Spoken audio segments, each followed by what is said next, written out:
നമസ്കാരം. സത്യത്തിൽ സ്റ്റേജിൽ കയറി മൈക്കെടുത്ത് പിടിക്കുന്നതിനെക്കാട്ടും ഈസിയാണ് ഒരു സിനിമ സംവിധാനം ചെയ്യണമെന്നാണ് എനിക്ക് തോന്നുന്നത്. കാരണം ഞാനിങ്ങനെ സ്റ്റേജിൽ കയറി ഇരുന്നിട്ടില്ല, സംസാരിച്ചിട്ടില്ല. എങ്കിലും ഇവിടെ നിൽക്കുമ്പം എനിക്ക് ഏറ്റവും കൂടുതൽ നന്ദി പറയാനുള്ളത് എൻ്റെ ഗുരുനാഥൻ സിബി സാറിനോടാണ്.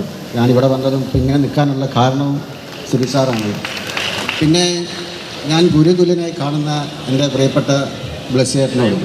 ഇത് രണ്ടുപേരുമാണ് എനിക്ക് ഏറ്റവും കൂടുതൽ എൻ്റെ സിനിമയും എൻ്റെ സിനിമാ ജീവിതത്തെയും കൂടുതലും എന്നെ കൂടി നയിച്ചതും ഇവരാണ്. കുറേ പേരുടെ കൂടെ ഞാൻ വർക്ക് ചെയ്തിട്ടുണ്ട്, എങ്കിലും സിബി സാറും ബ്ലസ്സിയേട്ടനുമാണ് ഏറ്റവും കൂടുതൽ എന്നെ ഇൻഫ്ലുവൻസ് ചെയ്തിട്ടുള്ളത്. പിന്നെ ഇപ്പം അമ്മ എന്നുള്ള ഈ പേര് പലരും ഒരു കൺഫ്യൂഷൻ ഉണ്ട്. എന്താണ് അമ്മ? മലയാള അക്ഷരമാലയിലെ ആദ്യത്തെ വരിയിലെ അവസാനത്തെ 2 അക്ഷരമാണ് അമ്മ.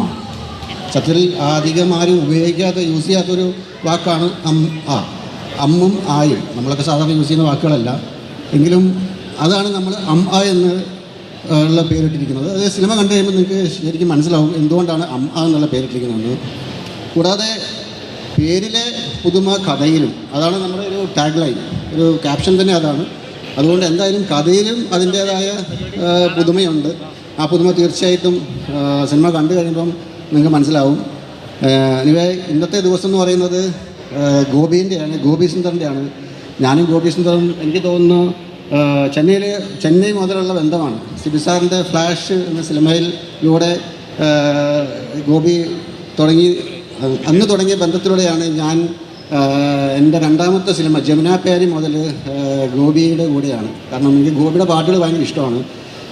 എനിക്ക് സത്യത്തിൽ മെലഡിയോട് എനിക്ക് ഭയങ്കര താല്പര്യമുണ്ട്.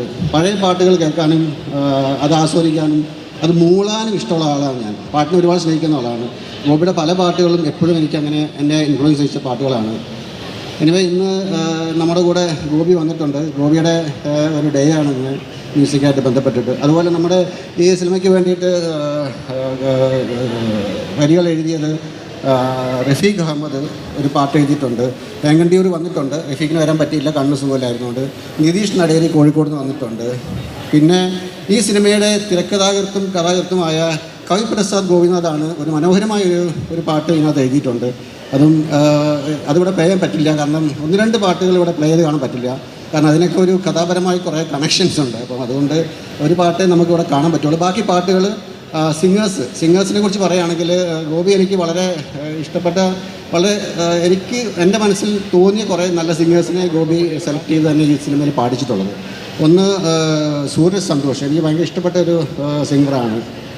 ഭദ്രാരഥി, അങ്ങനെ പിന്നെ സേബ ടോമിനെ നിങ്ങളിപ്പോൾ കണ്ടു കാണും. സേബ ടോമി ഇതിനകത്തൊരു നല്ല പാട്ട് പാടിയിട്ടുണ്ട്. അദ്വൈത പത്മകുമാർ പാടിയിട്ടുണ്ട്. അദ്വൈത പത്മകുമാറിൻ്റെ പാട്ട് മാത്രമേ നമുക്കിവിടെ കാണാൻ പറ്റത്തുള്ളൂ. കാരണം ആ പാട്ടിന് മാത്രമേ നമുക്കൊരു സ്റ്റോറി ബേസ്ഡ് അല്ലാത്തൊരു പാട്ടുള്ളൂ. അത് മാത്രമേ നമുക്ക് ഇവിടെ നിന്ന് പ്ലേ ചെയ്യാൻ പറ്റത്തുള്ളൂ. ബാക്കിയൊക്കെ ആ സിംഗേഴ്സ് ഇവിടെ പാടും. അതുകൂടാതെ ഞാൻ ഈ സിനിമയിൽ ഒരു പുതിയൊരു സിംഗറെ ഞാൻ ഇൻട്രൊഡ്യൂസ് ചെയ്യുന്നുണ്ട്. പുതിയ സിംഗർ എന്നല്ല, ഒരു സിംഗറാണ്, പക്ഷേ ആദ്യമായിട്ട് മലയാള സിനിമയിൽ പാടുന്നൊരു സിംഗറാണ്. ലീല ജോസഫാണ് പേര്. ലീല ജോസഫിന് സ്വന്തമായിട്ട് യൂട്യൂബ് ചാനൽ കാര്യങ്ങളൊക്കെ ഉണ്ട്. ലീല ജോസഫ് വളരെ മനോഹരമായിട്ട് എൻ്റെ ആ ക്യാരക്ടറിന് ആ വോയിസ് അത്രയും മാച്ചാണെന്ന് എനിക്ക് തോന്നിയതുകൊണ്ട് ഞാനത് ധൈര്യമായിട്ട് ലീല ജോസഫിനെ ഏൽപ്പിക്കായിരുന്നു. ലീല ജോസഫ് വളരെ മനോഹരമായി പാടിയിട്ടുണ്ട്. ലീല ജോസഫ് വന്നിട്ടുണ്ട്. അവരും ആ പാട്ട് ഇവിടെ പാടുന്നതായിരിക്കും. അപ്പം ഇനി അടുത്ത പരിപാടി എന്താണെന്ന് വെച്ചാൽ അതിലേക്ക് കിടക്കാൻ, കാരണം ക്രൗഡ് ഒരുപാട് വരും. ഒരുപാട് സംസാരിച്ചാൽ ശരിയാവില്ല. അടുത്ത പ്രോഗ്രാം എന്താണെന്ന് വെച്ചാൽ അതിലേക്ക് നീങ്ങാം. Thank you.